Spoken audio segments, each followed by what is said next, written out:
रात के ठीक 2 बजे आदित्य उठा पानी पीने के लिए। किचन की लाइट बिना जलाए ही वो अंदर गया। उसने देखा कि सामने सिंक के पास कोई खड़ा है।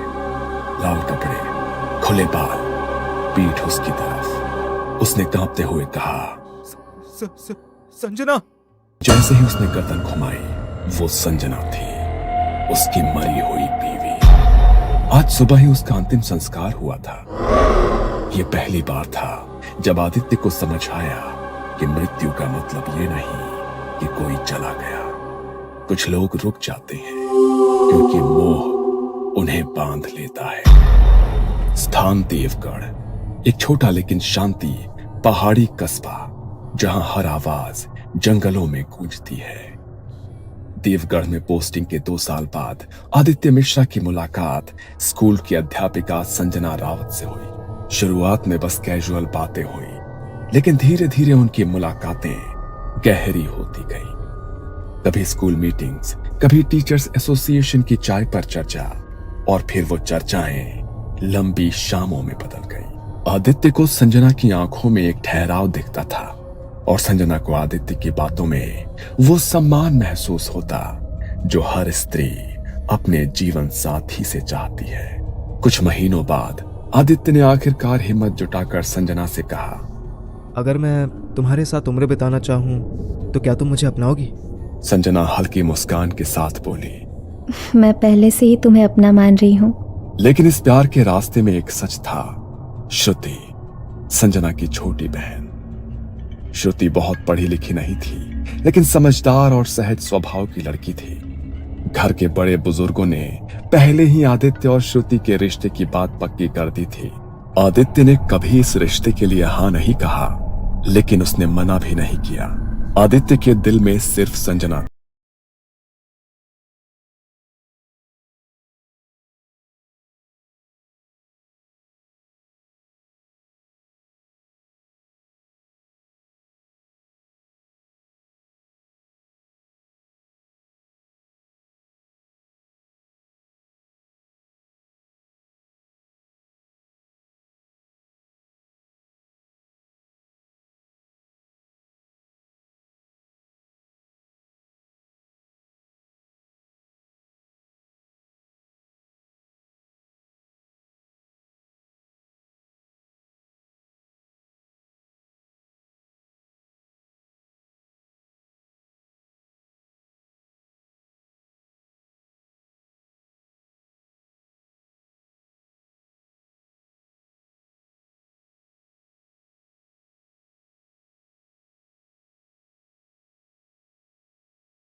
फिर उस रात आदित्य की दुनिया बदल गई। उसके दिल की धड़कन रुक गई। गांव के शमशान घाट में अगली सुबह संजना का अंतिम संस्कार किया गया। संजना को शादी के जोड़े में विदा कर दिया। उसका चेहरा शांत था, लेकिन उसकी आंखें खुली थी। पंडित ने कई बार मंत्र पढ़े, लकड़ियां डाली, और आदित्य ने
आदित्य को धीरे धीरे समझ आने लगा कि संजना अब सिर्फ बाहर नहीं है, वो श्रुति के अंदर भी आती है। ये अक्सर बिना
तुम भी तुम पागल हो गई हो।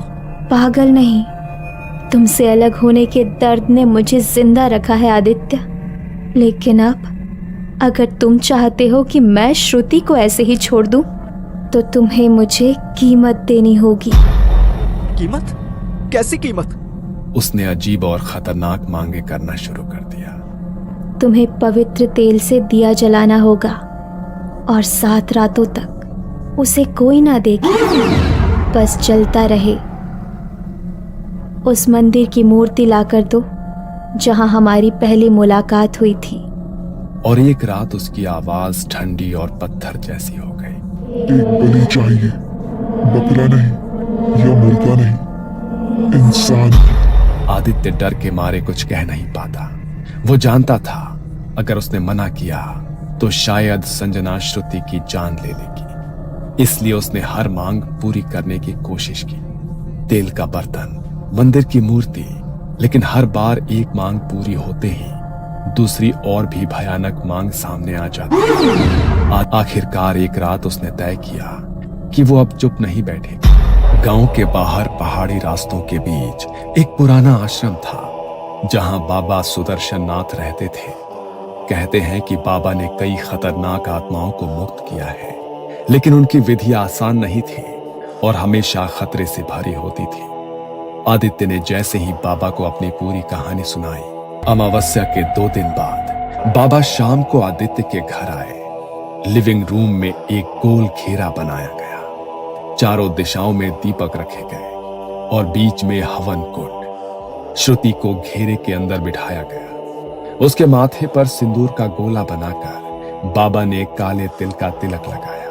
जैसे ही मंत्रोच्चार शुरू हुआ, हवा का रुख बदल गया। खिड़कियां खुद ब खुद बजने लगी, जैसे कोई हाथों से उसे पीट रहा। श्रुति का शरीर धीरे धीरे कांपने लगा, उसकी सांसें तेज हो गई। और फिर आदित्य, ये क्या कर रहे हो? मैं तुम्हें छोड़कर नहीं जाऊंगी। ये शरीर अब मेरा है। संजना, ये गलत है। श्रुति को छोड़ दो, हमारे बच्चे को छोड़ दो। अगर मैं नहीं तो कोई नहीं। मैं तेरा पहला और आखिरी प्यार हूँ। बाबा ने तुरंत पीपल की टहनी को हवन में डाला और शमशान की राख श्रुति के चारों तरफ छिड़क दी। ओम क्षप्रेत मोचनाय नमः। मंत्रों की गूंज से कमरा भर गया। तभी अचानक श्रुति के चेहरे पर एक डरावनी मुस्कान फैल गई। उसकी आंखों से दर्द में आंसू बहने लगे। आदित्य ने पहली बार महसूस किया कि यह अब सिर्फ उसकी पत्नी की आत्मा नहीं है, ये हद से ज्यादा डरावनी बन चुकी है, जैसे बाबा ने पहले बताया था। फिर बाबा ने आदेश दिया, आदित्य, वो मिट्टी ला जहां इसका संस्कार हुआ था। आदित्य ने कांपते हाथों से थैली खोली और मिट्टी बाबा को दे दी। बाबा ने वो मिट्टी हवन की आग में डालते हुए कहा, जैसे ये शरीर धरती में मिला, वैसे ही तेरी आत्मा अब धरती में मिले, मुक्त हो जा। जैसे ही ये कहा गया, श्रुति ने भयानक चीख मारी। उसका सिर पीछे को झुक गया और एक काली राख उसके शरीर से निकलकर धुएं की तरह ऊपर उठी, फिर हवन की लपटों में समा गई। श्रुति बेहोश होकर जमीन पर गिर पड़ी। कमरा ठंडा हो गया। दीपक की लौ स्थिर हो गई। बाबा ने गहरी सांस लेकर कहा, खत्म हुआ, लेकिन याद रख, मुंह में फंसी आत्मा कभी पूरी तरह खत्म नहीं होती, बस सो जाती है।